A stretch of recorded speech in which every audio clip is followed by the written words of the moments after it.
இப்போ இது வந்து வசம்புங்க. மக்கள் சொல்கிறாங்க நாட்டு மருந்து இயற்கையாக வேணும் வேணும்னு. இயற்கையான பொருளை ஒரு ஆள் செய்கிறான்னா எவ்வளோ பொருட்கள் சோதிக்க வேண்டியதாக இருக்குது பாருங்கள், சேகரிக்க வேண்டியதாக இருக்குது. இவ்வளோ சேகரித்து இதெல்லாம் உண்மையான பொருளாங்கிறதையும் பார்க்கணும் நம்ம. இந்த பாருங்கள், இது வசம்பு காய வச்சுருக்கோம் பார்த்தீங்களா, இது வசம்பு. இது வந்து எட்டி கொட்டை, இது சுத்தி பண்ணது, மோரில் பாலில் இதிலெல்லாம் ஊற வச்சு சுத்தி பண்ண எட்டி கொட்டை காய வச்சுருக்கோம். இது வந்து ஜாதிக்காய் தெரியுதா, இது ஜாதிக்காய். இது சீயக்காய் காய்.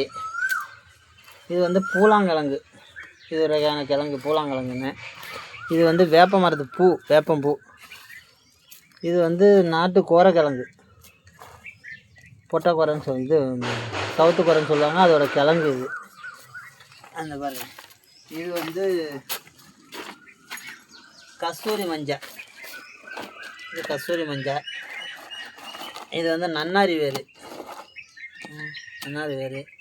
இது வந்து கிராம்பு,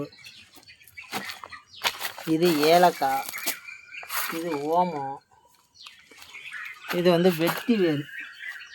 இன்னும் பல சரக்குகளை சேர்த்து தான் நம்ம அந்த சோப்பை தயார் பண்ணுறோம். உடம்புக்கு நேச்சுரலாக சோப்பு வேணும், ஒரிஜினலாக சோப்பு வேணும்னா இப்போ இவ்வளோ பொருட்களை சேர்க்குறோம். இன்னும் பல பொருட்களை சேர்க்குறோம். அது இன்னும் காய வைக்கணும். சரிங்களா, அடுத்தது காட்டுறேன், இன்னும் அடுத்த பேஜில் காட்டுறேன் பாருங்கள், அதையும் பார்க்கலாம்.